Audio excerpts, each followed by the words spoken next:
Bonsoir ou bonsoir à tous. Bonsoir, bonsoir ou bonsoir. Alors je bénis Dieu pour vos vies, vous qui êtes là. Bonsoir.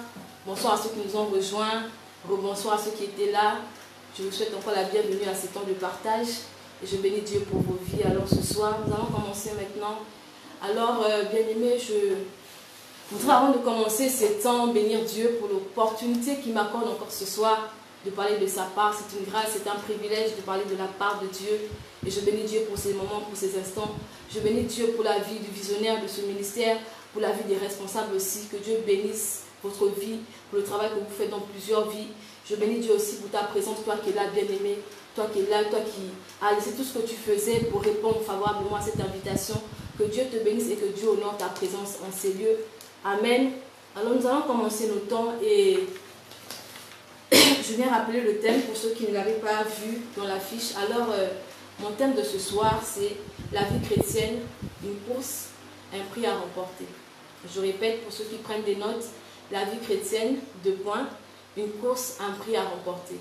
Alors, mon texte de base se trouve dans 1 Corinthiens verset 9, 1 Corinthiens 9 plutôt, du verset 24 au verset 27. 1 Corinthiens 9, du verset 24 au verset 27. Amen. Je vais lire au nom du Seigneur dans la version Louis II. La Bible déclare: ne savez-vous pas que ceux qui courent dans le stade courent tous, mais qu'un seul remporte le prix? Courez de manière à le remporter. Tous ceux qui se combattent s'imposent toute espèce d'abstinence et ils le font pour obtenir une couronne corruptible. Mais nous, faisons-le pour une couronne incorruptible. Verset 26. Moi donc, je cours, non pas comme à l'aventure, je frappe non pas comme battant l'air. Verset 27. Mais je traite durement mon corps et je le tiens assujetti de peur d'être moi-même rejeté après avoir prêché aux autres. Amen. Alors pour mieux comprendre la pensée de Dieu ce soir, je vais définir les mots-clés de mon thème pour qu'on puisse comprendre où on va ce soir. Alors je vais commencer par la vie chrétienne. La vie chrétienne se définit comme une vie profonde et intime, rattachée à Christ, à sa personne et à son enseignement. Je répète, la vie chrétienne peut se définir comme une vie intime et profonde, rattachée à Christ, à sa personne et à son enseignement. On est ensemble? La course, quant à elle, se définit comme étant l'action de courir, le mouvement de celui qui court, mais aussi, et je voudrais que tu retiennes bien cette dernière partie, comme l'ensemble des actions que l'on pose pour atteindre un objectif.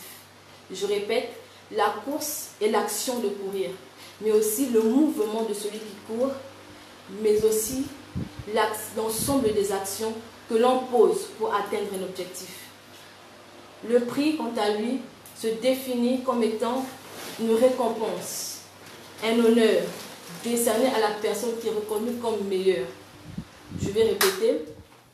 Le prix, c'est une récompense, un honneur décerné à la personne qui est reconnue comme la meilleure par un jury. Donc, par ce thème, Dieu veut nous faire comprendre que la vie intime et profonde qui est rattachée à Christ, à sa personne et à son enseignement, est le résultat de plusieurs actions posées. La vie éternelle est une récompense qui nous est décernée par Dieu, si l'on a été jugé digne par lui. Est-ce qu'on est ensemble? Alors, dans les évangiles, Jésus a comparé la vie chrétienne à plusieurs images. Il a utilisé plusieurs paraboles pour nous faire comprendre la vie chrétienne. Il a comparé la vie chrétienne à un roi qui veut organiser les noces de son fils. Et il avait convié des invités et ces derniers n'étaient pas disposés à venir. Alors il envoya ses serviteurs aller chercher d'autres personnes pour qu'ils puissent venir, que sa maison soit pleine pour les noces de l'agneau, car il avait préparé la fête. Il a aussi comparé ensuite, par la suite, plus tard dans les évangiles, la vie chrétienne à des vierges qui vont rencontrer leur époux. Et plus tard encore, il va comparer la vie chrétienne à un maître qui partira pour longtemps et qui va confier la gestion de ses biens à ses serviteurs. Et qu'à son retour, ces derniers lui rendraient compte. On est ensemble. Alors, mais dans notre texte de base, qui se trouve dans la première épître de l'apôtre Paul à l'église de Corinthe, nous voyons que Paul utilise ici, compare la vie chrétienne à une image un peu plus compréhensible par son auditoire. Il compare la vie chrétienne à une course. et compare le croyant à un athlète. Amen. Et Paul dans ce passage nous dit que l'athlète a un objectif, il a un but à atteindre et que ce dernier est prêt à tout, à se donner, à se sacrifier pour atteindre ce but. Et il nous dit que il ajoute par la suite que ce dernier, ce n'est pas la loi athlétique qui le dit, ce n'est pas l'athlétisme qui le dit, mais lui-même, il s'impose un rythme de vie, il s'impose toute espèce d'abstinence pour atteindre le but pour lequel il est en train de courir. Amen. Alors, en tant qu'enfant de Dieu, avec Dieu, on a des objectifs à atteindre. C'est ce que la parole de Dieu veut dire dans ce passage. Qu'avec Dieu, nous avons des objectifs à atteindre. Est-ce qu'on est ensemble? Avec Dieu, on a des objectifs à atteindre. Et pour atteindre ces objectifs-là, bien aimés, on doit se donner les moyens. Dans le monde, on aurait dit qu'on met toutes les chances de notre côté pour atteindre cet objectif. Amen. Donc, c'est ce que l'apôtre Paul veut nous faire comprendre dans ce passage. Alléluia. Alors, lorsque j'étais plus jeune, je regardais beaucoup les compétitions athlétiques et j'aimais bien deux disciplines, donc la course de vitesse et la course de fond. Et je vais définir ces deux courses pour que l'on puisse comprendre. Alors, la course de vitesse est appelée aussi le sprint. C'est une course rapide pratiquée sur une courte distance. Donc, la course de vitesse, elle est aussi appelée sprint. Et elle se pratique sur de courtes distances. Alors que la course d'endurance, dite course de fond, bien aimée, elle se pratique sur une distance d'au moins 5 km. Donc la course d'endurance se pratique sur une distance d'environ d'au moins, donc minimum 5 km. Et elle requiert des capacités physiques d'endurance. J'aimerais te dire que tu es dans une course, tu t'es engagé dans une course en tant qu'enfant de Dieu. Et la course dans laquelle tu t'es engagé a commencé le jour où tu as accepté Jésus comme Seigneur et Sauveur. On n'a pas commencé la course en même temps. C'est pas quand on naît, quand on court cette course, la course de la foi. Mais c'est quand on reçoit Jésus comme Seigneur et Sauveur. Et elle s'achève. Ta course s'achèvera le jour où tu mourras. Aussi par la grâce de Dieu, tu vis jusqu'au retour de Christ. Donc le jour de son avènement. Ta course s'achèvera là. Et j'aimerais te rassurer, la course pour laquelle nous on court, c'est pas le premier qui gagne, c'est pas le premier arrivé qui gagne la course, non. Mais ceux qui gagnent la course, c'est toutes ces personnes-là qui auront couru comme Dieu l'aura voulu et qui auront terminé la course. Je répète, la course pour laquelle on court, c'est pas comme dans le monde où c'est le premier qui est arrivé qui gagne. Mais notre course à nous, la course de la foi, bien aimé, c'est ceux-là qui auront couru comme Dieu l'aura souhaité pour leur vie et qui auront achevé la course. Il faut franchir la ligne d'arrivée. Amen. Est-ce qu'on est ensemble? Alors, on va voir la première partie de mon message. J'ai dit, la vie chrétienne, une course, un prix à remporter. On va commencer par le prix à remporter. Parce que c'est l'objectif. La course est déterminée par l'objectif. Si tu ne sais pas pourquoi tu cours, bien aimé, tu risques de mal courir. Si tu ne sais pas pourquoi tu cours, tu risques de mal courir ou de ne même plus courir. Il faut savoir pourquoi tu cours. Amen. L'objectif t'aide à te concentrer. L'objectif t'aide à te focaliser. Ça t'évite d'errer. L'objectif t'évite de dévier, de vagabonder. Alléluia. Il y a beaucoup qui ne savent pas pourquoi ils courent la course chrétienne. Ils courent simplement sans courir. Et ils finissent par errer, par dévier, par vagabonder. Mais quand tu sais l'objectif pour lequel tu cours, bien aimé, tu ne pourras pas t'arrêter. Tu sauras ce qu'il faudra faire. Alléluia. La course est déterminée par l'objectif. J'aimerais que tu retiennes cela. La course est déterminée par l'objectif. Amen. Alors, quel est ton objectif? Quel est ton objectif, bien-aimé? Je vais lire le verset 26 de mon thème de base, de mon texte de base. Paul dit au verset 26, « Moi donc, je cours, non pas comme à l'aventure, je frappe non pas comme bâton-l'air. » L'apôtre Paul avait un objectif à atteindre. L'apôtre Paul avait l'objectif à atteindre. Bien aimé, tout athlète dans le stade, tout athlète qui participe à une compétition, qui s'inscrit à une compétition, il a un but à atteindre. Il y a d'autres qui vont battre leur propre record. Il y a d'autres qui vont compétir pour battre le record du monde. Il y a d'autres qui vont pour obtenir la médaille d'or. Il y a d'autres qui vont pour dépasser, pour donner le meilleur d'eux-mêmes, dépasser leurs limites. Il y a d'autres qui vont et la plupart d'entre eux vont pour gagner. Personne ne court pour perdre, bien aimé. Personne ne court pour perdre. Ils courent tous pour gagner. Ils courent tous pour gagner. Ils courent tous pour un objectif. Alors toi, quel est ton objectif en tant qu'enfant de Dieu? Ce soir, Dieu te pose la question. Quel est ton objectif? Quand tu t'es converti, c'était quoi l'objectif? Tu allais atteindre quel but avec Dieu?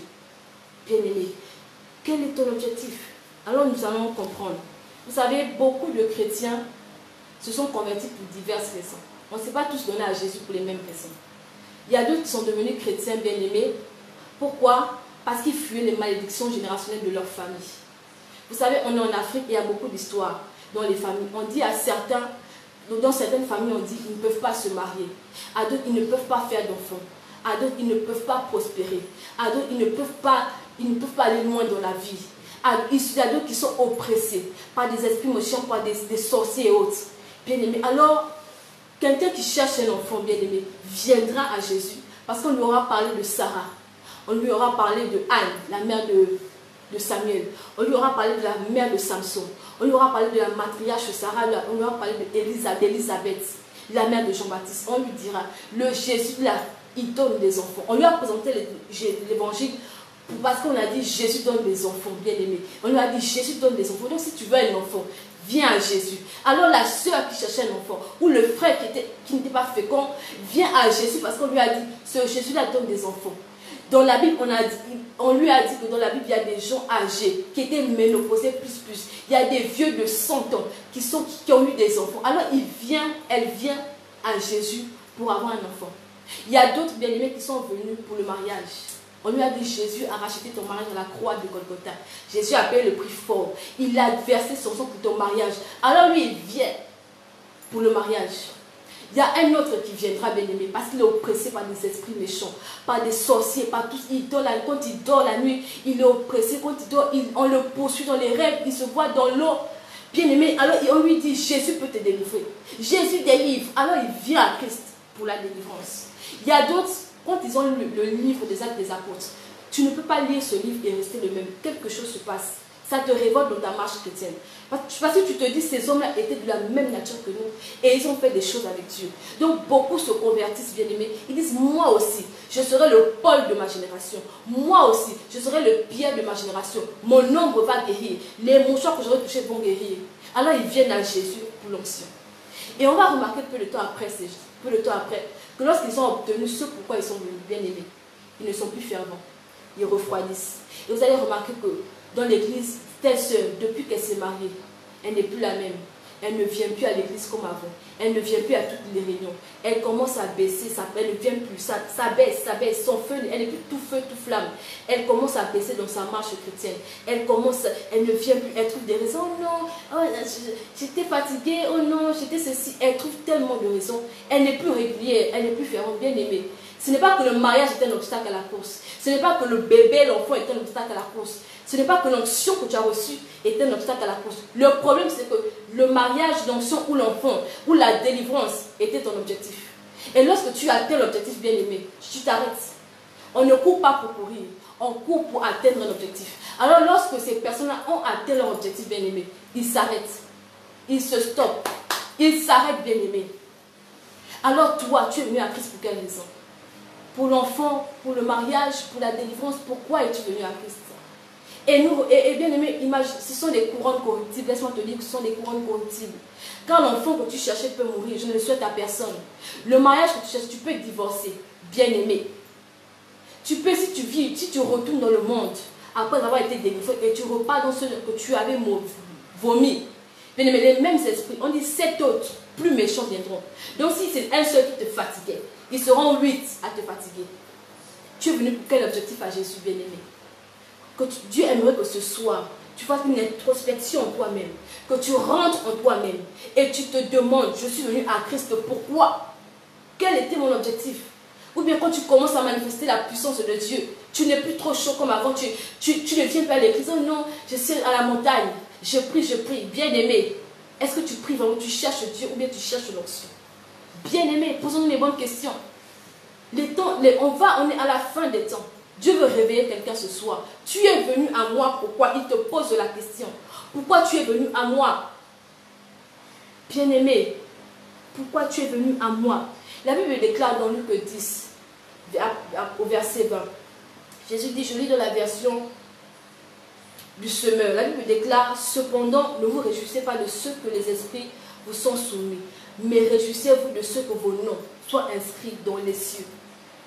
Jésus qui dit aux apôtres, il leur a donné aux disciples, aux 70 qu'il avait envoyés, avec la puissance de son nom.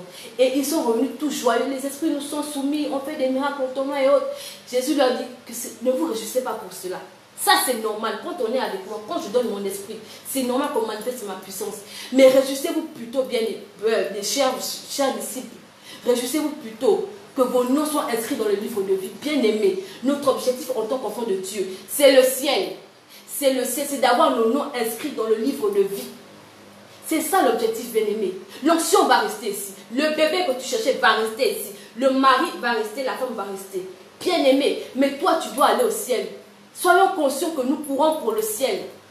Beaucoup ne savent pas pourquoi ils courent. Ce soir, je te dis, tu cours pour le ciel. Tu cours pour le ciel. Tu cours pour la vie éternelle, bien-aimé. Tu cours pour la vie éternelle. Est-ce qu'on est ensemble? Tu cours pour la vie éternelle. Tu cours pour le ciel, bien-aimé. C'est ça ton objectif en tant qu'enfant de Dieu. Tu cours pour le ciel, bien-aimé. Comment tu vis ta vie? Souvent, quand on ne comprend pas, on ne connaît pas l'objectif, bien-aimé, on fait des erreurs. On se laisse distraire par tout et rien. Et le diable arrive à distraire les gens parce qu'ils ne savent pas pourquoi ils courent. Ou il leur présente un mauvais objectif. Il leur présente un mauvais objectif et il passe à côté de l'objectif principal, de l'objectif même. Il passe à côté. Beaucoup de nous sont en train de passer à côté parce qu'ils se sont trompés d'objectif. Revenez à Dieu, revenez à votre premier amour, revenez bien-aimés. C'est pour le ciel qu'on court.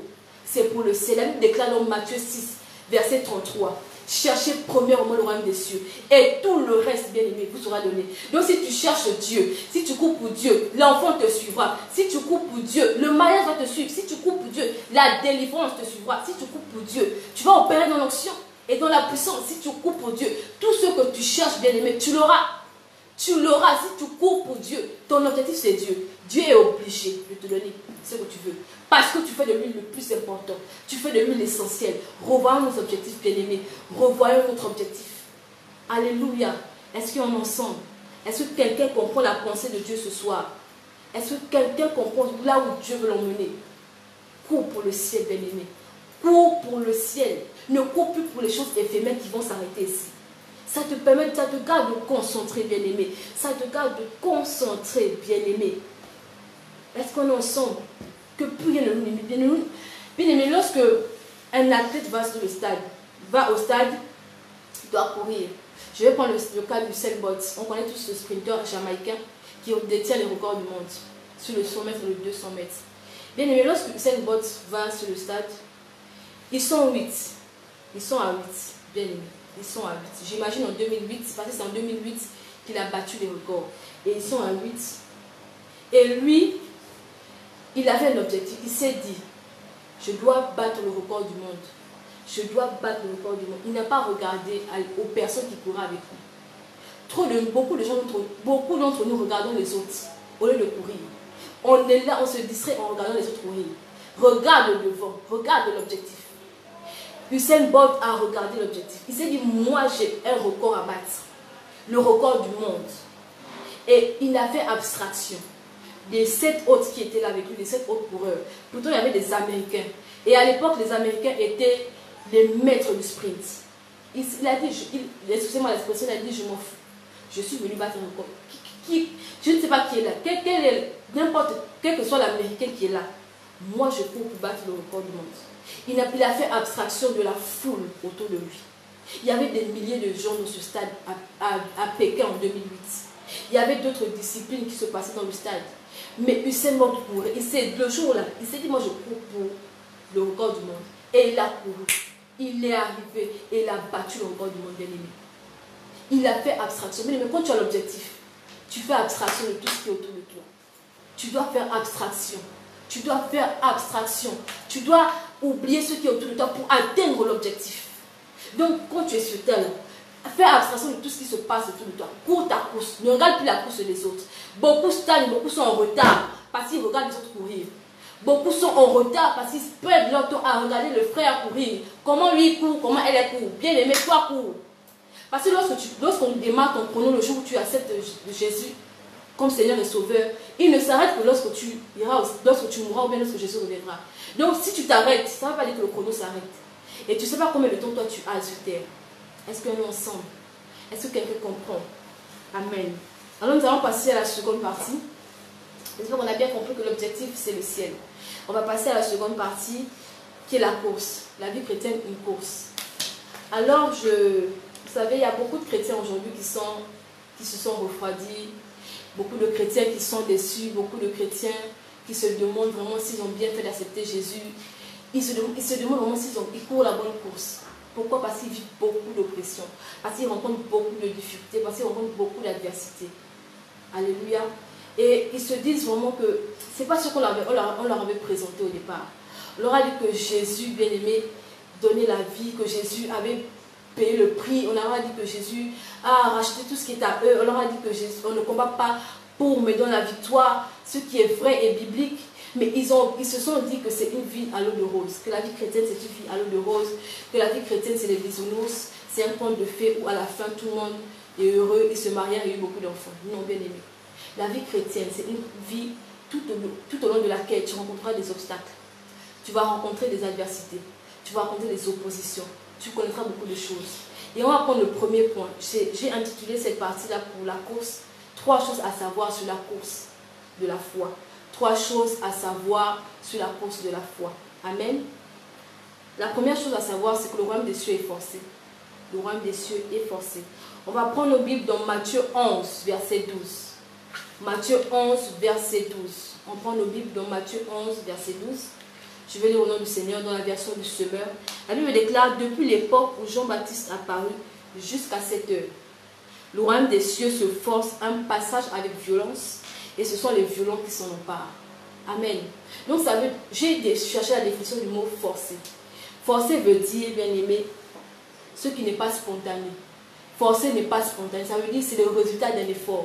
Effort, c'est la concentration des forces physiques ou morales pour atteindre un objectif. Je répète, forcer veut dire que ce n'est pas spontané. Donc, ce n'est pas automatique. Ce n'est pas du type au-tac.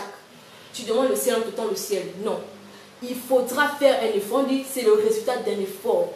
Et l'effort est traduit et défini comme étant la concentration des forces physiques ou morales pour atteindre un objectif. Amen. Alors, et on dit, ce sont les violents qui s'en emparent. Être violent, c'est agir sans ménagement. C'est agir sans ménagement. C'est-à-dire que tu ne te donnes aucun répit, bien-aimé, pour atteindre le ciel. Tu ne te donnes aucun répit, bien-aimé. Pour posséder le royaume des cieux, il faut que tu saches, il faut que dès à présent tu saches que tu devras aller au-delà de tes forces, bien-aimé. Tu vas devoir aller au-delà de tes forces pour obtenir, pour t'emparer du royaume des cieux, de la vie éternelle. Tu devras aller au-delà de tes forces, sortir de ta zone de confort. Sortir de ta zone de confort, bien-aimé. On est tout là, on a peur d'aller au-delà de nos limites. Mais pour avoir le ciel, bien-aimé, il faut sortir de sa zone de confort. Sors de ta zone de confort, bien-aimé. Sors. Sors de ta zone de confort. Prends des risques.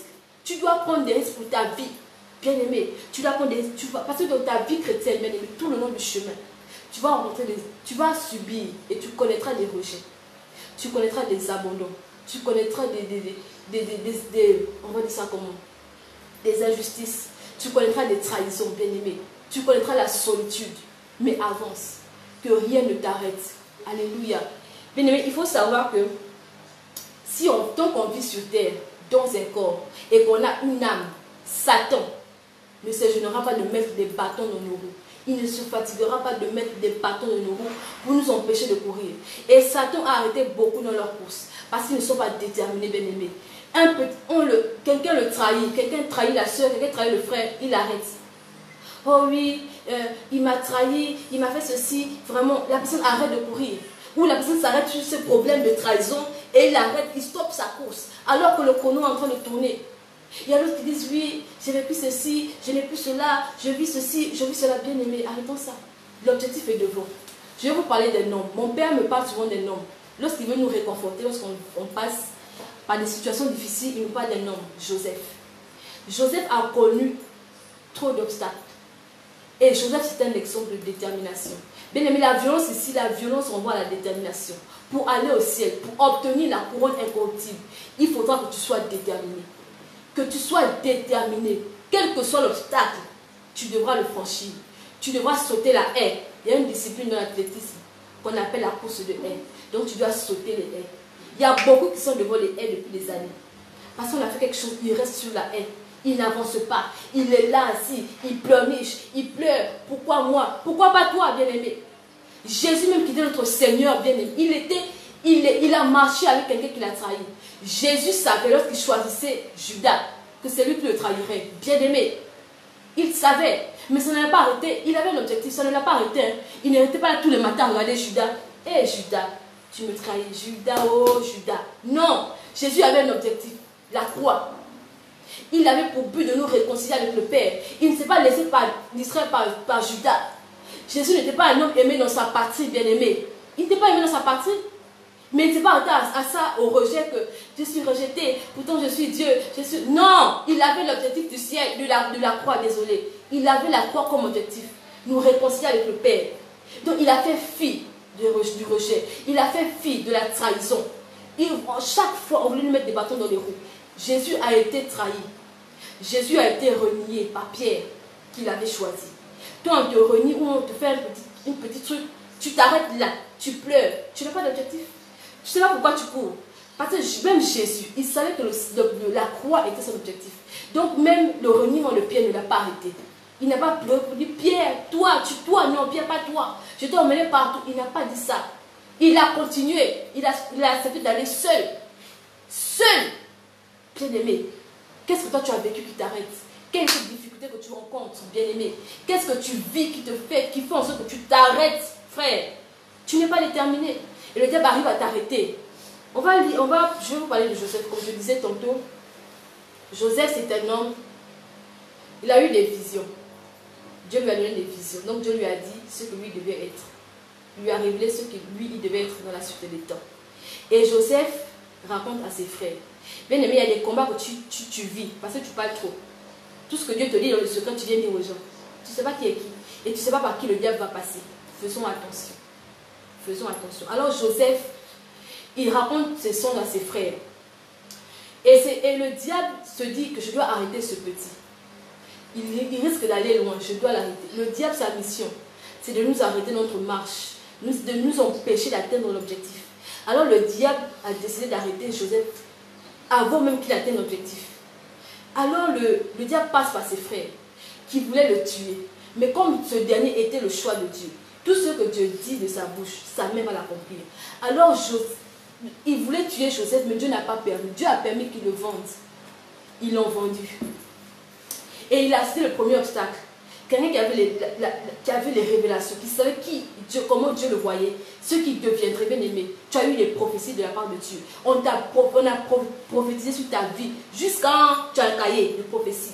Tu as vu des choses de tes prophéties, tu as eu des visions, des rêves, des songes, bien aimé, des paroles de connaissance. Tu as ça, mais tu dors à la première difficulté, tu t'arrêtes, tu ne cours plus.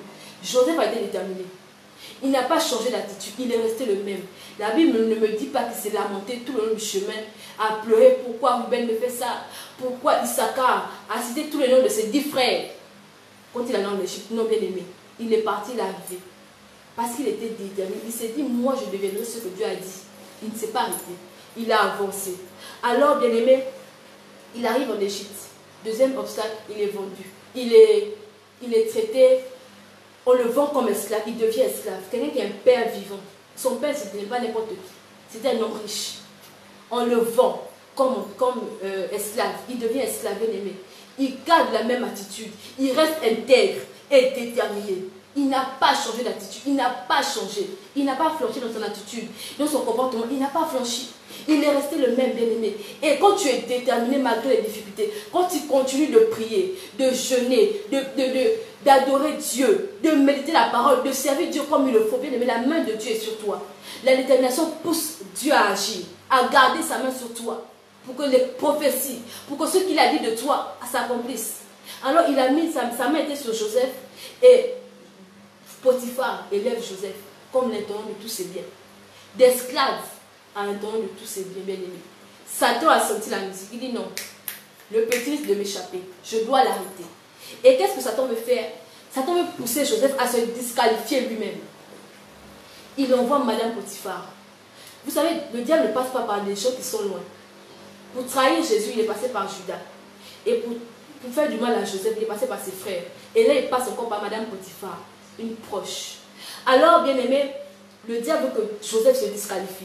Comme il n'a pas pu l'arrêter, il n'a pas pu l'atteindre, bon, lui-même va se disqualifier. Et j'aurais une raison valable devant le Père, pour que le Père ne puisse, pour que le Père ne puisse pas, pour que les prophéties ne s'accomplissent pas.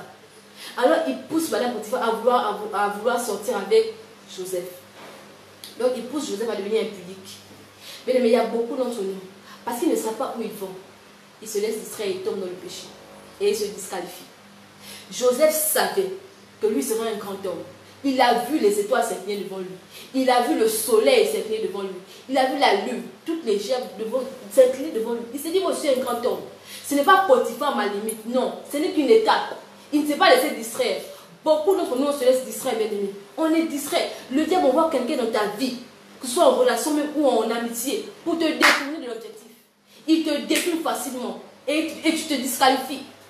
Tu tombes, tu es disqualifié sans te rendre compte. Tu n'as pas fait attention. Beaucoup se sont disqualifiés par les mauvaises compagnies que le diable a envoyées, par de mauvaises personnes. Tu t'es mis en relation avec une personne qui t'a poussé au péché et tu es tombé. Joseph savait quel était son objectif. Quand tu connais l'objectif, bien aimé, tu as le discernement, tu fais attention. Tu n'es plus à vivre, non. Tu sais où tu vas. Donc tu fais attention. Joseph s'est dit jamais de la vie. Joseph a refusé de se compromettre. Il a refusé de se compromettre. Et le diable dit quoi? Il a osé. On le ferme en prison. Bien aimé, troisième obstacle. Il est resté déterminé. Il ne s'est pas mis à pleurer pour dire Potiphar. Potiphar a crié à gauche et à droite. Non, bien aimé. Il est resté déterminé jusqu'au bout. Et Dieu l'a élevé en son temps. Je n'aimerais juste te parler de la femme à la perte de sang. 12 ans, elle perdait du sang. Et selon la loi juive, elle était impure. Et quand tu es impur, tu ne peux pas être au milieu des personnes pures. Tu dois être en quarantaine. Et cette femme-là, elle a longtemps cherché, pendant 12 ans, donc depuis 2008, c'était en 2020, depuis 2008, elle cherche solution. Elle n'a pas trouvé. On lui dit Jésus passe. Elle n'était pas dans le programme de Jésus. On lui dit Jésus est en train de passer, bien aimé. Elle dit quoi? Elle se dit, ah bon, ma solution passe. Lui, il guérit les maladies, il réveille de la mort. Elle s'est dit qu'elle va affronter, elle doit toucher Jésus pour trouver sa guérison. Elle doit toucher Jésus pour obtenir ce qu'elle cherche, bien aimé. Et le premier obstacle, la première difficulté qu'elle devait rencontrer, c'était son impureté. Parce que selon la loi juive, elle n'avait pas le droit d'être au milieu des gens. Elle était impure, elle devait être en quarantaine. Alors, elle fait fi de son impureté. Elle s'est dit, je dois toucher cet homme. Il a ma guérison, il a ma solution, je dois le toucher. Le deuxième obstacle, c'était la foule. Elle s'est dit, elle est passée, je m'imagine qu'elle est passée entre les pieds des gens. Elle a touché le bas de la robe de Jésus. Et Jésus dit, une force m'a quitté. Jésus s'arrête, bien aimé, la détermination fait que Jésus s'arrête sur ton cas. La détermination, même si tu es esclave, en prison, parce que tu es déterminé, Dieu est obligé de s'arrêter sur ton cas. Il se dit, mais c'est qui m'a touché? Que la détermination touche Dieu. C'est la détermination de cette femme et sa foi associée qui ont fait que Dieu s'arrête. Dieu a senti qu'une force l'a quitté. Vous imaginez, Dieu sent, Jésus c'était Dieu. Il sent qu'une force l'a quitté. La détermination et la foi de cette femme associées ont arrêté Jésus. Que ta détermination arrête Jésus sur ta situation. Que ta détermination arrête Jésus. Que tes prières, malgré les difficultés, malgré les trahisons, malgré les déceptions, les abandons, que ta prière, que le ciel, Jésus dit, mais qui crie comme ça? Qui prie? Qui est déterminé? Bien aimé, qui se demande, tu sais, qui est déterminé comme ça? Et quand on lui dit, c'est un tel. Ah bon, malgré cette situation, il continue, bien aimé. Dieu sera obligé d'agir. Pareil pour Zachée. Sa taille, c'était un coup de la vie. Il est né court. Il n'a rien demandé, il est né court. Quel est cet handicap que le monde veut, que le diable veut utiliser pour t'arrêter? Quel est cet handicap que le diable prône devant toi pour t'arrêter, pour t'empêcher d'atteindre le but que Dieu a pour toi? Quel est cet obstacle, bien-aimé? Quel est cet obstacle, bien-aimé? Bartimée, bien-aimé. On lui dit aussi, Jésus passe. La détermination fait que tu rentres forcé dans le plan de Dieu. Même si Dieu ne t'avait pas prévu, parce que tu es déterminé, tu entres dans le plan de Dieu et tu rentres dans l'histoire. La femme a la perte de sang. Jusqu'aujourd'hui, on prêche son témoignage. Parce qu'elle a été déterminée. Parce qu'elle a été déterminée. Elle n'était pas dans le programme de Jésus. Elle passait, elle allait chez Jairus. Mais sa détermination a fait qu'elle rentre dans l'histoire, que son nom soit inscrit dans la Bible. Et qu'on prêche son témoignage. Pareil pour Bartimée. Il criait, bien-aimé. On lui dit, il demande, il y a du bruit. Il dit, c'est qu'est-ce qui se passe? On lui dit, c'est Jésus de Nazareth qui passe, bien-aimé. Il s'est dit, hé, l'homme qui doit me guérir, il est en train de passer. Il a crié, fils de David. Il y a des voix qui se sont dit, tais-toi. Bien-aimé, quelle est cette voix qui veut t'éteindre? Quelle est cette voix qui veut t'étouffer? Quelle est cette voix que le diable utilise pour t'éteindre, pour t'étouffer? Qu'est-ce que le diable te rappelle? Qu'est-ce que le diable te dit? Qui te dit tais-toi? Bien-aimé, qui te dit tais-toi? Mais crie plus fort comme Bartimée. Bartimée était déterminé, il voulait la guérison. Il savait ce qu'il voulait, il ne s'est pas tué. Au point que tellement il a crié, Jésus a dit emmenez-le. Et les mêmes gens qui nous ont dit de se taire, ce sont les mêmes qui ont dit le maître t'appelle, lève-toi. Bien-aimé, qui veut t'arrêter? Qui veut t'éteindre? Sois déterminé. Continue de prier, continue de jeûner, continue d'adorer, de méditer, de servir Dieu comme il le faut. Ne t'arrête pas et Dieu va régler ta situation. Ne t'arrête pas, tu dois atteindre le but. Sois déterminé, bien-aimé. Sois déterminé. Saute toutes les haies que le diable met devant toi. Quelle que soit la haie, saute-la. Saute. Ne reste pas devant et en pleurnichant, en pleurant. Et tu vas voir les autres avancer. Toi, saute. Saute, bien-aimé. Tout ce temps que nous faisons face à des adversités, à des oppositions, à des rejets. Mais nous sautons. Saute, bien-aimé. Saute. Il faut que tu sautes, que tu avances, que tu ailles de l'avant. Bien-aimé, est-ce qu'on est ensemble? Est-ce que Dieu parle à quelqu'un ce soir? Est-ce que Dieu rend quelqu'un déterminé pour finir sa course et atteindre son objectif? Alléluia. On va passer au point suivant, le second point. Alors nous devons savoir que le chemin de la vie chrétienne est resserré et la porte pour y entrer est étroite. Le chemin de la vie chrétienne est resserré et la porte pour y entrer est étroite. Nous allons prendre notre texte de base dans Matthieu 7, du verset 13 à 14. Matthieu 7, du verset 13 à 14. Je vais lire au nom du Seigneur dans la version 8 secondes. La Bible déclare: entrez par la porte étroite, car large est la porte, spacieux est le chemin qui mène à la perdition. Et il y en a beaucoup qui entrent par là. Mais étroite est la porte, resserrez le chemin qui mène à la vie. Et il y en a peu qui les trouvent. Alléluia. Alors, bien-aimés, il y a quelques années, 2 ou 3 ans, je regardais une émission qu'on appelle Avant j'étais gros. Et cette émission, bien aimé, c'est des jeunes Américains. Lorsqu'ils sont, ils vont devoir aller au lycée, ils vont devoir aller plutôt à l'université, ils sont en train de quitter le lycée, donc ils se préparent à une nouvelle vie. Et ils sont tous gros. Vous savez que les Américains sont les plus obèses de la terre, ils sont gros, c'est des gros et tout. Donc ces jeunes-là qui participent à cette émission décident de changer de vie. Ils disent non, j'ai été gros tout le collège, tout le lycée. Là, je vais dans une nouvelle ville, je vais changer de vie, je serai étudiant, je serai l'un de mes parents, donc je dois changer de physique aussi. Alors, on leur attribue un coach. Et le coach vient, et ce coach-là, il vient, il leur demande quel est ton objectif.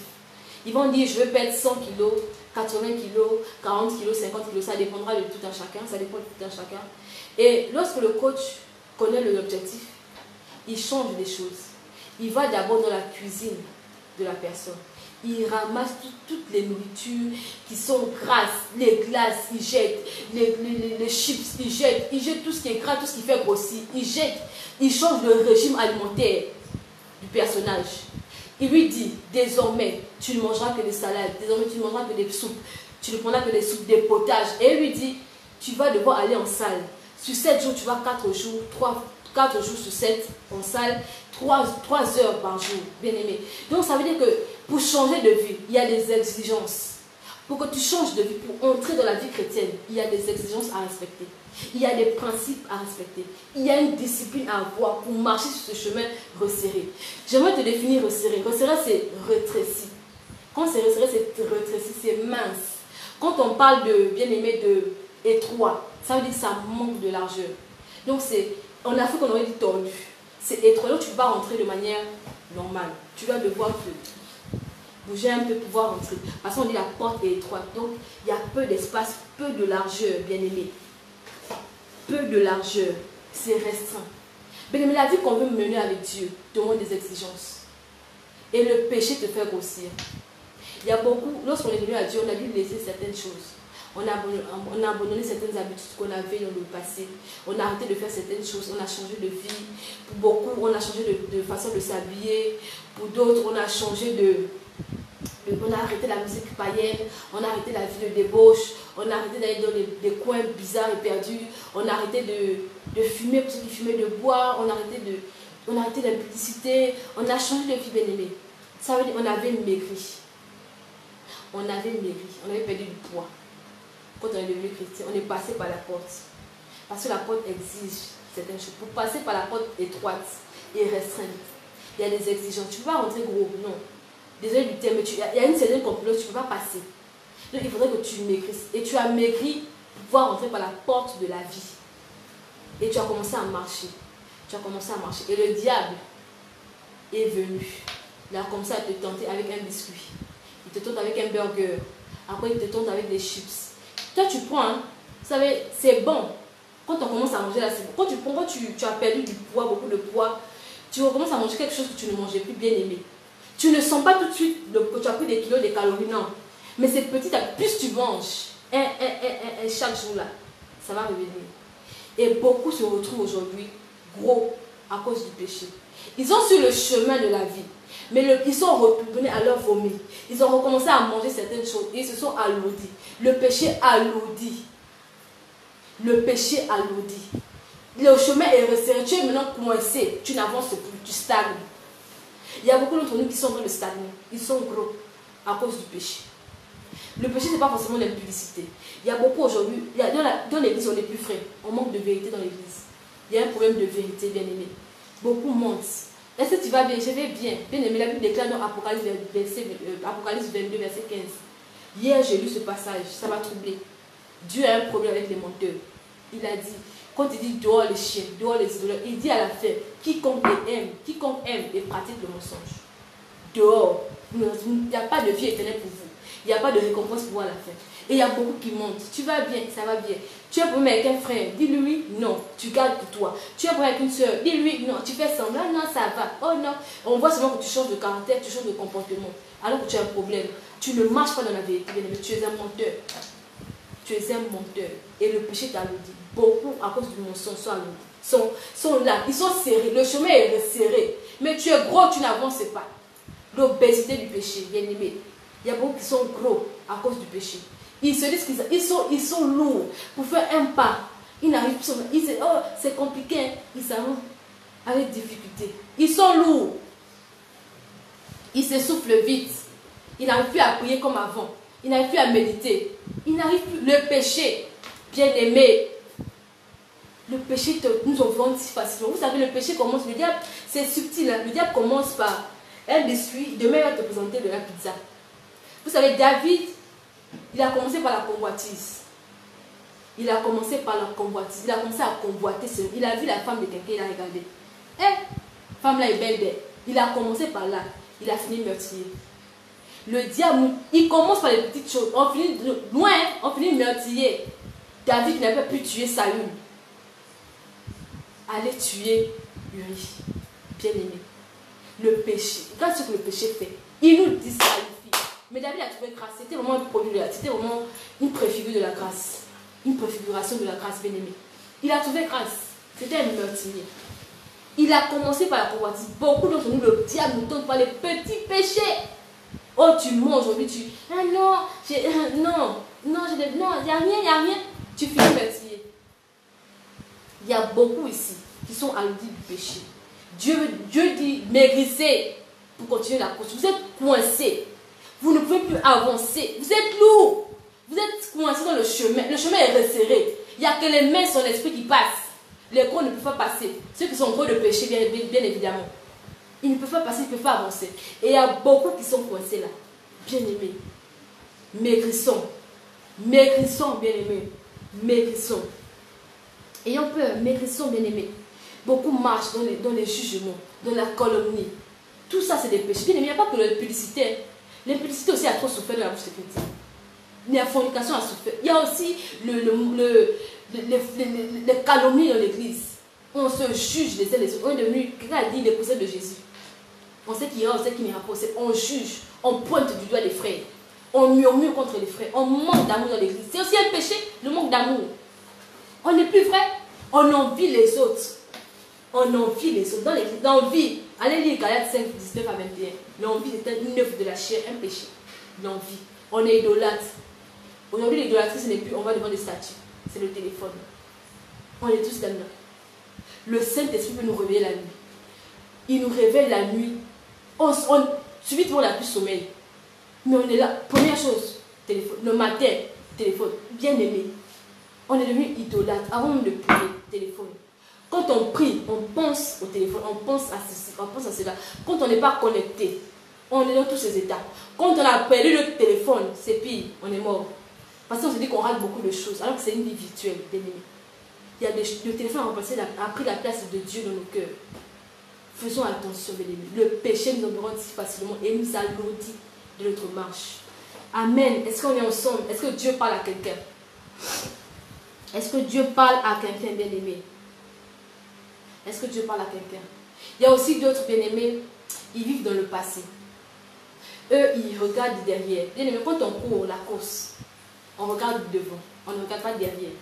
Il y a d'autres qui regrettent la vie passée, la vie du péché là. Beaucoup regrettent cette vie. Beaucoup la regrettent. Oh non, avant, moi, je ne montais pas d'argent. Moi, avant, moi. Ils regardent derrière, comme la femme d'un certain Lot. Madame Lot, elle a regardé derrière, ça, elle est restée. En regardant derrière, tu te disqualifies aussi. Il y a d'autres qui regardent derrière, ils regardent leur ancienne vie. Vous avez vu quelqu'un courir, qui court en regardant derrière. C'est impossible, bien aimé. Et beaucoup ont vécu dans le passé. Beaucoup vivant dans le passé, bien aimé, regardant devant. On regarde la gloire passée. Moi, avant, quand j'ai commencé à servir Dieu, parce que tu t'es allumé avec le péché, tu recommences à regarder derrière. Moi, avant, quand Dieu servait Dieu, vous ne faites rien. On commence à devenir aigri dans l'église. On devient haineux. On devient haineux. Et puis on vient. Et je pense même que je me dis même que l'expression TTS vient des haineux, des gros en esprit. Je crois que c'est eux. TTS veut dire très très spirituel. Parce que tu as vu que les autres sont venus, ont couru, ont commencé à marcher. Toi tu te dis non, bien aimé, tu es gros. Tu commences à dire, il veut montrer quoi? Nous on a fait ça avant lui. Nous on a couru avant lui. Nous on a servi Dieu. Ceux qui font la série, nous on a fait plus, bien aimé. Il y a beaucoup d'entre nous. On est devenus haineux. On est haineux. Quand quelqu'un prie, il veut montrer quoi? Quelqu'un fait, il est trop TTS. Bien aimé, parce que tu es gros, tu as du mal à courir. C'est ça la vérité. Maigris et rattrape-nous. Maigris et rattrape-nous, bien aimé. Faisons attention. Le péché nous montre si facilement. Il y a des exigences, bien aimé. On manque aussi de discipline dans cette vie, la vie spirituelle. On manque de discipline dans notre vie chrétienne. On peut faire facilement 2 heures devant le téléphone. Facilement, on fait 2 heures devant le téléphone, devant un film, devant la Casa des Papel, devant les séries, devant les films, devant Ova. On fait facilement 2 heures, bien aimé. Mais quand il faut prier, j'ai sommeil sur moi attaqué. L'esprit de ma famille sont debout, bien aimé. L'esprit de la famille n'était pas debout quand tu devais regarder le film. Mais quand tu devais prier, l'esprit s'est levé, bien aimé. C'est à toi de te faire violence. On parlait de la violence tout à l'heure, c'est ça la violence. Le péché, le diable nous distrait, bien aimé, faisons attention. On passe à côté. On vit dans le passé, on manque de discipline. Bien aimé, pour maigrir, il faut renoncer à beaucoup de choses. Pour maigrir, il faut renoncer à beaucoup de choses. Il faut aller faire le sport. Le sport aussi, c'est la prière, c'est le jeûne. C'est la méditation de la parole. Pour maigrir aussi, il faut faire le sport. Ce n'est pas seulement laisser les chips, que le péché et les biscuits, non. C'est aussi faire le sport. Donc, prier, jeûner, méditer aussi, bien aimé. Médite, prie, jeûne. Tu vas maigrir en esprit. Et tu pourras avancer. Amen. Est-ce qu'on est ensemble, bien aimé? Est-ce qu'on est ensemble? Nous allons passer au dernier point de la partie de la course. Et pour cette partie, nous allons parler de fructifier le salut. Bien aimé, dans la marche chrétienne, on doit fructifier notre salut. Ça veut dire travailler au salut. Ça ne veut pas dire travailler pour le salut, car le salut nous est donné gratuitement. On reçoit le salut de manière gratuite, mais on travaille notre salut. Fructifier ici veut dire quoi?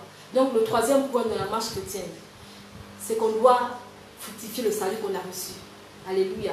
Et le fructifier ici veut dire, je vais définir, ça veut dire produire des fruits, rapporter des avantages et des bénéfices. Est-ce qu'on est ensemble? Fructifier ici veut dire rapporter des avantages et des bénéfices. Donc ça veut dire que ta vie chrétienne ta marche chrétienne doit rapporter des avantages et des bénéfices à Dieu. Ta vie et ta marche chrétienne doivent rapporter des avantages à Dieu, bien-aimé. Doit produire des fruits. Est-ce que ta vie chrétienne est bénéfique pour le ciel? Quand tu regardes ta vie là, tu sens que non, le ciel a des bénéfices. Le ciel a des avantages. Bien-aimé, est-ce que le ciel a des avantages lorsqu'on regarde ta vie, lorsque tu regardes ta vie, tu sens que non, ma vie a produit des fruits. Bien-aimé, ne sois pas comme cet homme-là, dans Matthieu 25. Je parlais au départ de mon introduction de la parabole des talents. Le dernier serviteur n'a pas fructifié ce qu'il avait reçu. Et le Dieu lui dit, serviteur inutile. Bien-aimé, est-ce que tu es un serviteur inutile, bien-aimé? Est-ce que tu es un serviteur inutile, bien-aimé? Il faut savoir si ta vie rapporte à Dieu. Ou tu es inutile même pour le royaume. Tu ne sers à rien. Que ta vie soit... Non, Dieu veut que ta vie soit un aimant. Qu'à travers toi, d'autres viennent. Qu'à travers toi, d'autres courent. Que quand tu cours, d'autres ont envie de courir. Bien-aimé, vous savez, Usain Bolt a donné envie à tous ces jeunes, à toutes ces autres nationalités, d'espérer être le roi du sprint. En 2008, il a mis fin au règne des Américains. En 2008, Usain Bolt a mis fin au règne des Américains. Il a mis fin au règne des Américains. Il a donné espoir que c'était possible de ne pas être américain et courir. Est-ce que ta vie donne envie aux gens de venir? Est-ce que ta vie donne aux gens de se convertir? Pour fructifier son salut, il faut d'abord marcher comme un disciple de Christ. Ça veut dire marcher comme Christ. Marcher comme Christ, ça veut dire marcher dans l'obéissance de la parole de Dieu. Marcher dans l'obéissance à la voix du Saint-Esprit. Il y a beaucoup d'entre nous, tellement on n'a pas écouté le Saint-Esprit. Il a parlé, il parle. Ce matin, il m'a fait comprendre, il m'a montré une image. Il m'a dit, la nuit, il y a beaucoup d'entre nous, on ne dort pas la nuit. On se réveille, on peut faire du 2h à 5h, 6h du matin, facilement. On n'a pas sommeil, on est sur le téléphone, on regarde un film. Le Saint-Esprit m'a dit, c'est comme moi je suis, le Saint-Esprit s'est comparé à un mari. Et que moi je suis la femme. Il me dit, en fait je veux parler avec toi. Donc je te réveille. Et quand je te réveille, toi tu prends ton téléphone. Imaginez un mari qui dort avec sa femme, et puis il réveille sa femme, parle avec elle. Et puis la dame prend le téléphone, le mari est, lui qui l'a réveillé, il est là, on le laisse de côté. Je suis sur le téléphone, beaucoup ont fait ça au Saint-Esprit. Et le Saint-Esprit a été attristé. Et quand le Saint-Esprit est attristé plusieurs fois, il finit par s'éteindre. La Bible a dit n'éteignez pas l'Esprit. Et beaucoup d'entre nous, on a éteint l'Esprit. On n'a pas écouté le Saint-Esprit. On a éteint sa voix. Tellement il parlait, on n'écoute pas. Il s'est attristé combien de fois? On n'a pas écouté. Combien de signaux il a donné? Combien de fois il a parlé? Ne fais pas ci, ne fais pas ça. On se dit souvent c'est mes pensées. Oh non, un cœur m'a dit, comme on dit chez moi, un cœur m'a dit, c'est mes pensées, c'est beaucoup de choses. C'était le Saint-Esprit bien-aimé. Et tu l'as étouffé. Et il s'est attristé, il a fini par s'éteindre. On marche dans la désobéissance. Il y a beaucoup d'entre nous, on n'écoute pas Dieu. On ne fait pas ce que Dieu nous demande. On ne fructifie pas notre salut. On est inutile. Quand on ne fructifie pas le salut, on est inutile. On ne rapporte aucun intérêt à Dieu. Que l'on court ou que l'on ne court pas, aucun avantage. C'est triste qu'on dise ça de nous, bien-aimés. Que tu sois chrétien ou pas, là, aucun changement. C'est triste, bien-aimé. C'est choquant, c'est aberrant, mais c'est la vérité. Est-ce que quand Dieu regarde ta vie, tu lui rapportes des avantages, du bénéfice? Bien-aimé. Et aussi par notre façon de faire, par nos œuvres, bien-aimé. On doit fructifier le salut. On a reçu des dons, des talents, des grâces de Dieu. On doit les fructifier. Bien-aimé, ce n'est pas tout le monde qui est appelé à prêcher dans les nations. Ce n'est pas tout le monde qui est appelé à parler, appelé à prêcher, à parler, à faire des take-it, à donner des prophéties avec précision. Non. Il y a d'autres qui sont comme des Tabitha. Tabitha, elle avait la grâce, bien-aimée, de pouvoir faire des tentes. Elle faisait des tentes. Elle avait cette grâce de faire des tentes, pas des tentes, désolé, de faire des habits, des vêtements. Et elle faisait beaucoup de bien. Nous, on a des grâces, on dort avec. Parce que nous tous, on veut prêcher. Parce que nous tous, on veut manifester la puissance de Dieu. On veut réveiller les morts. Nous tous, on veut délivrer les gens. Passer à la délivrance des gens. Dieu d'esprit sortir. Nous tous, on veut guérir les malades. Mais il y a des gens bien-aimés. Bien-aimés. Il y a des gens qui ils ont cette grâce dans les mains. Je dis souvent ça de Betsalel. Dieu a dit de Betsalel. L'Esprit de Dieu est sur lui. Il a dit à Moïse de Betsalel. L'Esprit de Dieu est sur lui. L'Esprit qui était seulement sur les prophètes, sur les souverains sacrificateurs et sur les rois, a été bien avant même sur Betsalel. Il y a des gens qui n'ont pas besoin d'être devant, de dire je vois, je sens maintenant. Non, mais ils ont des choses. Dieu a donné de l'intelligence à ces gens, de la sagesse, mais ils dorment avec. Il cache ces talons-là, il cache ça. Parce que tout le monde veut la puissance. Bien aimé, il y a autre chose aussi. Tabitha a tellement fructifié son salut que quand elle est morte, tout le monde a pleuré. Il fallait réveiller Tabitha. Les gens n'ont pas supporté que Tabitha soit morte. Ils sont allés chercher Pierre, qui était dans une autre ville, à Lydde, pour l'emmener à Jopé, pour que Tabitha revienne à la vie. Elle sait tellement de bien, bien aimé. Est-ce que toi, si tu meurs, on va crier au ciel que Père, qu'elle revienne? Mais on contentait un bon débarras. Il faut qu'on se pose des bonnes questions.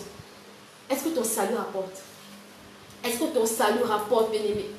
Est-ce que ton salut rapporte, bien-aimé? Est-ce qu'il y a des bénéfices? Est-ce que les fruits sont palpables? On veut tous manifester là, le don, sans manifester le fruit. Il faut aussi la manifestation du fruit de l'esprit, bien-aimé.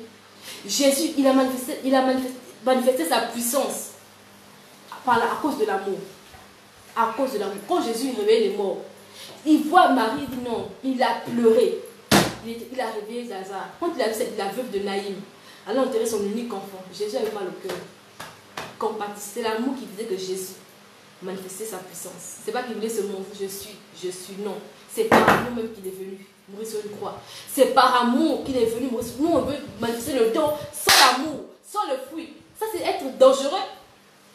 Il y a d'abord le fruit. C'est ça aussi, fructifier le salut. Avoir le fruit de l'esprit, bien-aimé. Le fruit, on ne manifeste pas le fruit. On n'aime pas les gens, mais on veut que les gens nous suivent. On ne supporte pas les gens, mais on va.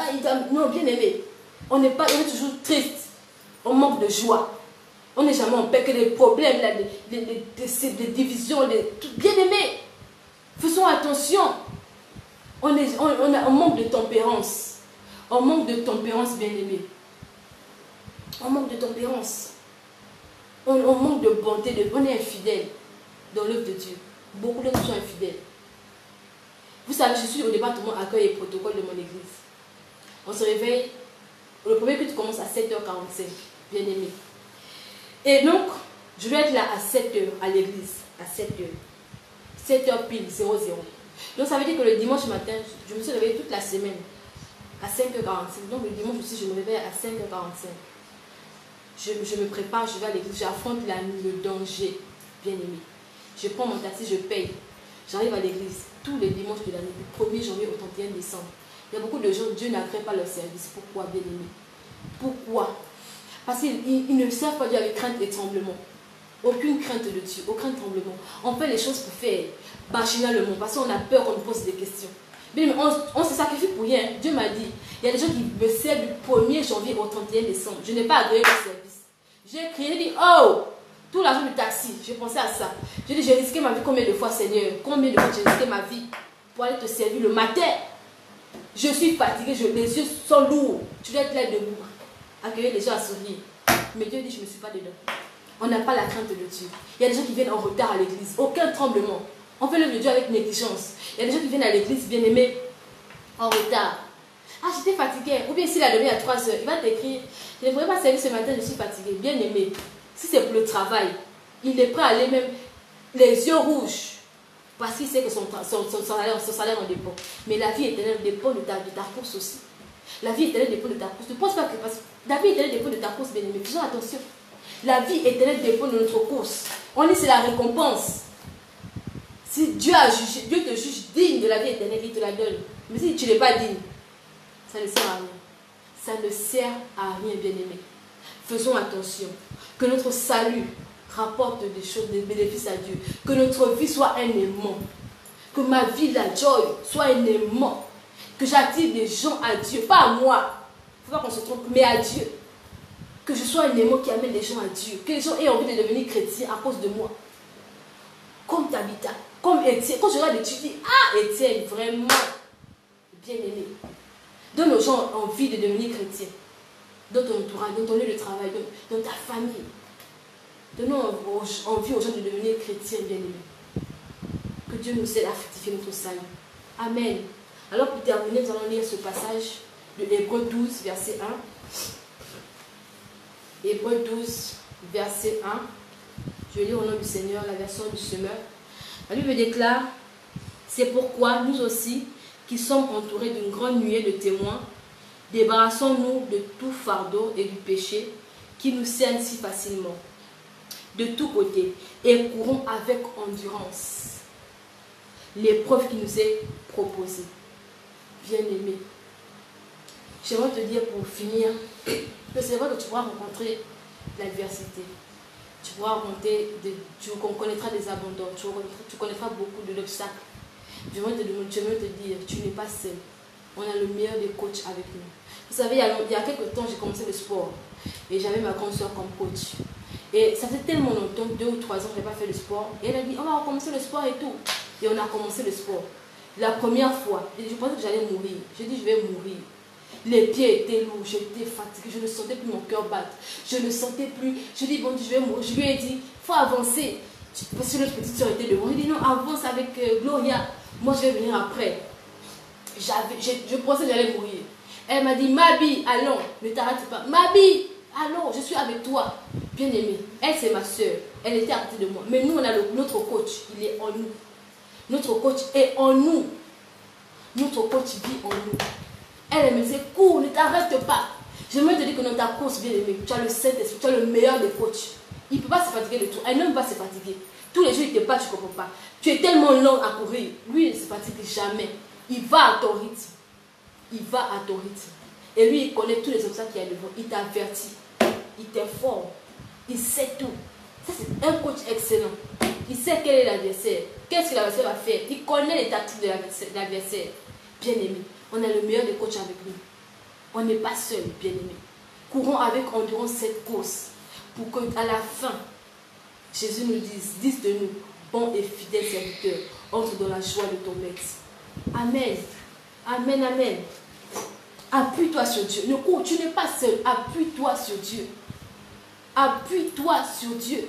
Ne t'appuie pas sur les hommes. Les hommes vont te laisser. Les hommes vont te renier. Les hommes vont te trahir. Mais Dieu, jamais, il n'a jamais trahi quelqu'un. Le Dieu que je connais là. Même quand tu as fait du mal, tu as péché, il te relève. Demandez à David. Demandez à David. Il te relève. Il va pas te pointer du doigt. Toi là qui as... Non, jamais. Bien-aimé, accroche-toi à Dieu. Accroche-toi à Dieu. Il te fera sauter toutes les haies. Bien-aimé, il te fera sauter toutes les haies. Il te donnera cette capacité, bien-aimé, de pouvoir renoncer au péché. De pouvoir te discipliner dans ta marche chrétienne. Il t'aidera à fructifier ton salut. Il te montrera même quoi faire, comment faire pour fructifier ton salut, pour que tu sois un aimant pour le ciel. Alléluia. Nous sommes au thème de notre message. J'espère que nous avons été bénis par ce message. Alors nous allons prier. J'aimerais que tu pries de là où tu es et que tu bénisses le nom du Seigneur pour ces temps. Que tu bénisses Dieu pour ces moments. Nous prions dans le nom de Jésus. Éternel, nous te bénissons. Mon Dieu m'envoie. Je te bénis, je te célèbre, Yahweh. Je te rends toute la gloire. C'est toi qui nous as parlé, toi qui nous as fait du bien, Seigneur. Merci pour la grâce, Dieu, gloire que nous avons eue. Parce que tu n'as pas voulu que nous périssions faute de connaissance. Merci parce que tu as ouvert notre intelligence, tu as ouvert nos yeux sur les Écritures. Et nous avons compris, Père, que tu veux que nous puissions remporter le prix de la vocation céleste, Seigneur. Tu nous as donné des stratégies pour que nous puissions aller de l'avant avec toi, Seigneur. Merci parce que tu nous as ramené à l'ordre. L'objectif, c'est le ciel, Père éternel. Nous te bénissons pour toute la gloire, mon Dieu de gloire. Merci, nous te rendons toute la gloire, nous te bénissons. Alléluia. Bien-aimé, on va prier. Tu vas prier de là où tu es. Et tu vas demander à Dieu la grâce. Tu vas dire, Seigneur, que le ciel devienne mon unique objectif. Tu vas dire, toi-même, tu vas prier pour toi. Tu dis que le ciel devienne mon unique objectif. Que le ciel soit mon unique objectif. De là où tu es pris. Que plus, quelque chose que le diable voudra te montrer. Que le ciel soit ton unique objectif. Que tu ne sois plus bien-aimé, distrait. Que le ciel prie pour toi. De là où tu es pris. Demande à Dieu la grâce, bien-aimé, de pouvoir avoir le ciel comme unique objectif. Nous prions dans le nom de Jésus. Éternel Dieu, que le ciel soit mon unique objectif, Père éternel. Que le ciel soit mon unique objectif, Jésus. Que le ciel soit mon unique objectif. Que le ciel, Père éternel, devienne mon unique objectif, Père. Trop longtemps, je me suis trompée d'objectif, Père éternel. Trop longtemps, j'ai couru pour des couronnes corruptibles, Yahweh. Mais j'ai compris ce soir que l'objectif pour moi, c'est le ciel. C'est que mon nom soit inscrit dans le livre de vie. Demande de vivre une vie au Père qui fera qu'à la fin, tu me décènes ce privilège. Que tu me décènes cet honneur, ô éternel Dieu. Demande de courir pour le ciel. Demande de courir pour le ciel. Que je cours pour le ciel, ô éternel Dieu. Que je puisse courir pour le ciel. Amen. Alléluia. Nous allons demander la grâce de la détermination. Parce que sans détermination, on n'arrive à rien. La décision te donne un but. Mais la détermination te fait arriver au but. Tu vas demander la grâce de Dieu, de la détermination. Tu vas dire, Seigneur, rends-moi déterminé. Rends-moi déterminé. tu vas dire que Dieu m'aide. Tu vas dire, Seigneur, aide-moi à être déterminé. Je veux atteindre là, je veux franchir cette ligne-là. Je sais que tu m'y attends au bout, je vais la franchir. Prie là où tu es, tu demandes la grâce de la détermination, que plus rien ne t'arrête. Quel que soit l'obstacle, demande à Dieu la grâce de la détermination, la violence qu'il faut pour atteindre le ciel. Nous prions dans le nom de Jésus. Éternel mon Dieu, mon roi, donne-nous d'être déterminés dans notre marche. Donne à mes frères, à mes soeurs et à moi-même que nous soyons des hommes et des femmes déterminés dans notre marche avec toi. Que plus rien ne nous arrête, Seigneur. Que plus rien ne nous arrête, éternel Dieu. Que nous ne soyons pas distraits tout le long du chemin, mais que nous ayons les yeux fixés sur toi, qui est le rémunérateur de notre foi, au Père, et le consommateur de notre foi. Nous voulons avoir les yeux fixés sur toi, Père. Que plus rien ne nous arrête, éternel Dieu. Nous voulons courir déterminés. Que la détermination nous mène à l'objectif au nom puissant de Jésus. Que la détermination soit notre partage de Dieu de gloire. Alléluia. Alléluia. Bien-aimés, nous allons encore prier. Nous allons demander à Dieu la grâce de respecter les exigences du ciel. Nous allons dire que Dieu nous donne de délaisser le péché. Qu'on puisse avoir cette capacité. Bien aimé, on a dit que ce n'est pas par la force, ni par la puissance, mais c'est par l'Esprit de Dieu. Tu vas demander la grâce à Dieu de pouvoir renoncer au péché qui t'enveloppe si facilement. Je ne sais pas quel est ce péché-là qui te retient captif, qui t'a retenu stagnant là, qui te tient, qui te stagne là. Tu vas demander à Dieu la grâce de pouvoir renoncer au péché, quelle que soit sa forme de ta vie, quel que soit le péché, de l'implicité à la colère, de la paresse à la procrastination. Je ne sais pas quel est ce péché. Si c'est le mensonge, si c'est l'envie, si c'est la jalousie, si c'est les haines, les dissolutions, tu vas prier, tu vas demander à Dieu la grâce de renoncer au péché. Nous prions dans le nom de Jésus. Éternel Dieu, aide-moi à renoncer à la grâce. Aide-moi à renoncer accorde-moi la grâce au Père éternel de pouvoir renoncer au péché. Accorde-moi la grâce de pouvoir renoncer au péché. Accorde-moi la grâce de pouvoir renoncer au péché, Père. À ce péché qui m'alourdit, qui m'arrête sur mon chemin. Dieu des cieux, donne-moi de pouvoir renoncer au péché, de pouvoir dire non au péché, de pouvoir me discipliner face au péché, ô éternel Dieu. Aide-moi et accorde-moi cette grâce, oh Yahweh. Accorde-moi cette grâce, Père éternel. Accorde-moi cette grâce, bien-aimé. Bien-aimé, tu vas encore prier pour la discipline. Il faut être discipliné, bien-aimé. Pour pouvoir renoncer au péché, il faut la discipline. Pour dire non à l'impudicité, il faut être discipliné. Pour dire non à la calomnie, il faut être discipliné. Pour dire non, bien-aimé, à toutes ces choses-là qui te disqualifient, il faut la discipline. Tu as dit, Seigneur, je vais être discipliné. Prie pour toi. Bien-aimé, je ne peux pas prier pour toi. Je prie pour moi-même aussi. Je cherche la discipline. Tu as dit, je vais être discipliné. De là où tu es, prie pour la discipline. Nous prions dans le nom de Jésus. Éternel Dieu, je vais être discipliné, Seigneur. Je veux la discipline, oh Yahweh. Je veux être discipliné dans ma marche avec toi. Je veux être discipliné, oh éternel Dieu. Que la discipline soit mon partage. Que la discipline soit le partage de mes frères et de mes sœurs. Au nom de Jésus. Amen. Nous allons faire prier pour que Dieu nous aide à fructifier notre salut. Qu'il nous accorde la grâce de fructifier ce qu'on a reçu de lui. Qu'on puisse fructifier. Et que nos vies désormais, si jusque-là, elles étaient inutiles pour le Seigneur, nous demander que jusque-là, que nos vies puissent de gloire porter du fruit. Que nous puissions fructifier notre salut. Tu vas prier encore pour toi-même et demander à Dieu la grâce de fructifier ton salut. Nous prions dans le nom de Jésus. La bababo shakanda la babo sekete les bouches. Les bramasa kanda la babo shakanda la babo sekete les bouches. Les bramasa kayende les bouches chanta la babo. Les bababo shakende les bouches sakanda les bouches. Garde-moi du devoir. Donne-moi de pouvoir fructifier le salut que j'ai reçu. Je refuse d'être un serviteur inutile pour le ciel. Mais je veux porter du fruit. Porter du fruit pour le ciel. Je veux porter du fruit, être une valeur ajoutée pour le ciel. Je désire être une valeur ajoutée pour le ciel. Que ma vie attire d'autres vies à toi. Que ma vie pousse d'autres populations à devenir chrétienne. Oh éternel Dieu des amis, que ma vie donne envie à d'autres de devenir chrétienne. De te suivre, Seigneur. Que ma vie, au Père, attire les gens. Que ma vie soit tellement, Seigneur. Que ma vie soit tellement. Oh, éternel Dieu. Que ma vie soit tellement. Qui me séparera de ton amour? Sera-ce la tribulation, l'angoisse, la persécution?